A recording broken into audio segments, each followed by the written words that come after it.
have to spy on people. You just have to let them think that they're being spied on. Well, that's basically the situation you got in Britain. Like, they have this huge Big Brother app, like, structure set up, but you know what? They don't have enough people to operate it. So it's sort of like not operational yet, I guess you could say. Which is not at all a good thing, because, I mean, I guess all they're waiting for is enough personnel, enough people to get fired and laid off because of the dying economies in the West, that their only other option is to become a jackbooted thug.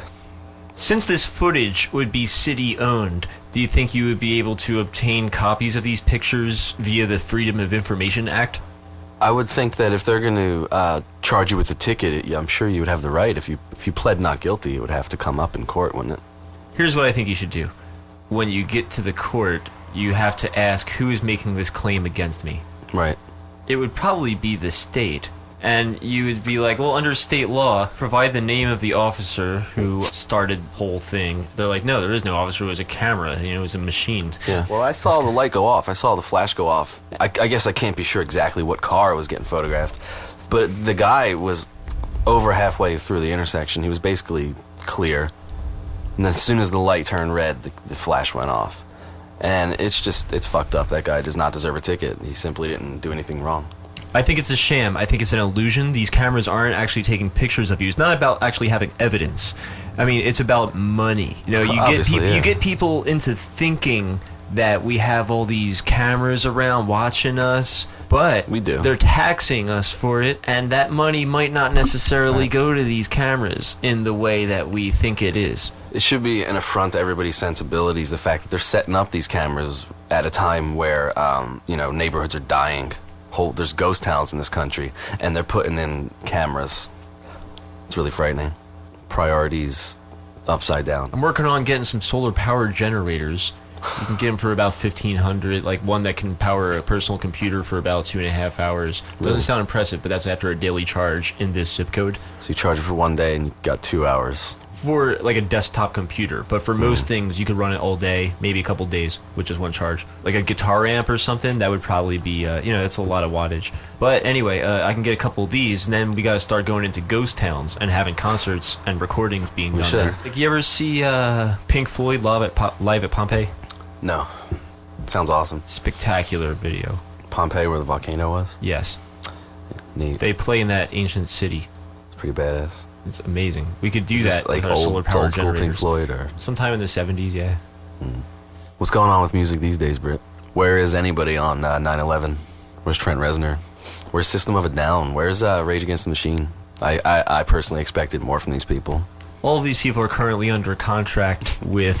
See, that's funny. You get all these people who want to make music trying to rush into getting a contract. We got to sign that contract. Right. But, like, signing a contract isn't what you want to do, because once you're on the contract, you're their tool. They own dead. you. If you speak out and say anything that hurts their cause, they will eliminate you. Mm-hmm. Unless you do it in a way that they can deal with, like Zach De La Rocha and what have you.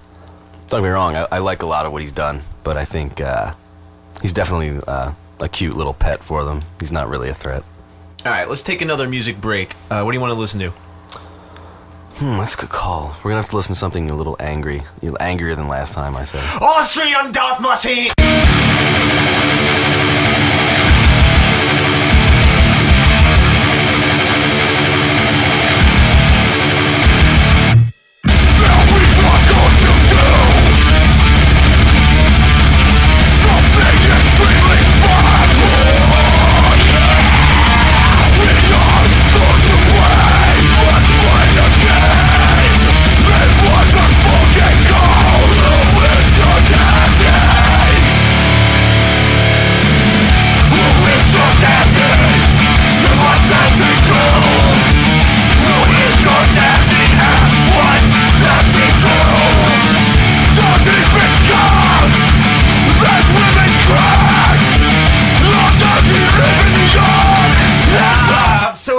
You gotta find me Zach West. Alright, there's this kid, Zach West. I'm trying to find him. He's like hours away from a tragic overdose. Can you read the flyer out loud? Missing. Zach West has been missing for days and is hours away from a tragic overdose. You can save a life by reporting his whereabouts. We love and cherish him and would do anything to ensure he has a second chance of finding clean work and accepting Jesus as his savior. Don't let another life be lost. If you see him, lend a helping hand and remind him that he is loved. So I saw this flyer and I just kind of like really fell in love with him. I'm like looking at this kid's eyes and I really... Yeah, this picture of this innocent... Yeah, he looks so waspy. innocent, and I really feel for him. I'm looking at him, and I'm like tripping on him. I'm all like, wow, I used to be just like him. He's probably just mixed up with the wrong crowd. He looks like such a good, clean kid. happens all the time. Yeah, he doesn't mean to be doing this. You know, I think he's temporarily under the influence of Satan, and these people are... Whoever made this flyer is right to try to turn him onto Jesus. They're a hero. So, in my I made opinion. Facebook friends with him. I'm trying to reach out to my fellow brother. And I put him, what does it say? Promises are morally binding because many intrinsically valuable special relationships are only possible if they are. Yeah. Yeah, I remember hearing that. Yeah, Now yeah. I know what you're talking about. In other words, if you let me lose my faith and trust, you will begin a snowball effect that could destroy every meaningful relationship I cherish. So please call me. My number is 856-217-4742. I trust that you'll do the right thing. Please, contact me soon. Easier for you, it's easier for me. It's easier for everybody. But I'm not worrying about it, because if I don't, someone else will eventually find him and help him to accept Jesus. Now that's a worst case scenario. No one should be helping this kid find Jesus except someone that we could trust, you know. I think I'm the only one in this area who's qualified to really like help some, because you can't help somebody who doesn't want to be helped. You got to meet them there, you It's know. true, So yeah. you have to go to rock bottom with them, Yeah. you know. And once you're down there, once you wake up in that alleyway in Atlantic City together with with that Barbie doll, Oh. that's when you say, dude, we got to turn our lives around. That's when you can get somebody into helping them find Jesus. Maybe Atlantic City, you know. All of our listeners in Atlantic City, you know, keep your eyes out. Be a good hideout for this kid. I'm going to get a lawsuit for the defamation of the character of the corporate personhood of Atlantic City. This is for entertainment love. purposes only. Don't worry about it. It's not a big deal. We're not doing anything. Atlantic City was way sleazier like 10 years ago. Oh, I remember those days. I mean, it was dangerous sleazy, like awful. All right. Well, I'm going to go on to get onto some local news, all right? We got Caitlin Evans. She's going to sleep. We got Elise Strobel speaking out against cutting the school funding. It's cool. We got Kyle Schreffler going to band practice. Lauren Virginia Chinnery likes freckles. Kevin Convery putting out some pictures. You can get some prints from him. Eileen Persia is dragging her fat, lazy ass to the gym. Steve Bubeck believes in everything and nothing. Jeremy DeFalco seems to like the song Fade Into You by Mazzy Star.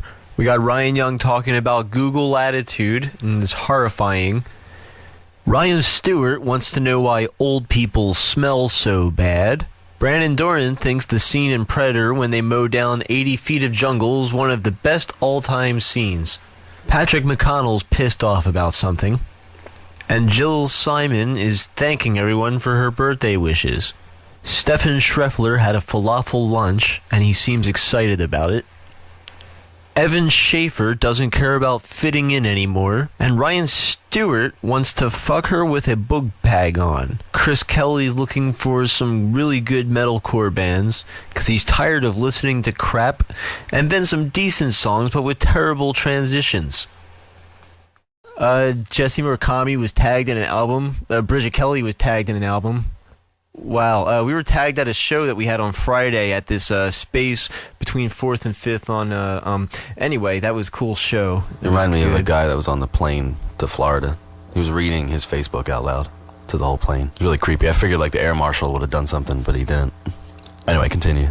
Oh, man, we got a lot of people making friends with each other. Joe Funk's putting out something called the Headmaster is giving you free hall passes that you can use to buy one tree folk. What the hell is that? I'm hiding that, and I'm going to hide School of Wizardry. School of Wizardry has been hidden from your news feed. Thank don't you. need that. What is with those things? We Why don't do need people that. play these silly games? There's so many distractions on the There are. internet at all times, you know? Like, and if you get into that, you're not really going to ever get into finding your path to freedom. Yeah, video games are okay though. I like video games. Video games help your hand-eye coordination, and if the video game is unpredictable enough, I think it can help your response to Yeah. the fight or flight responses. I think some of the best are educational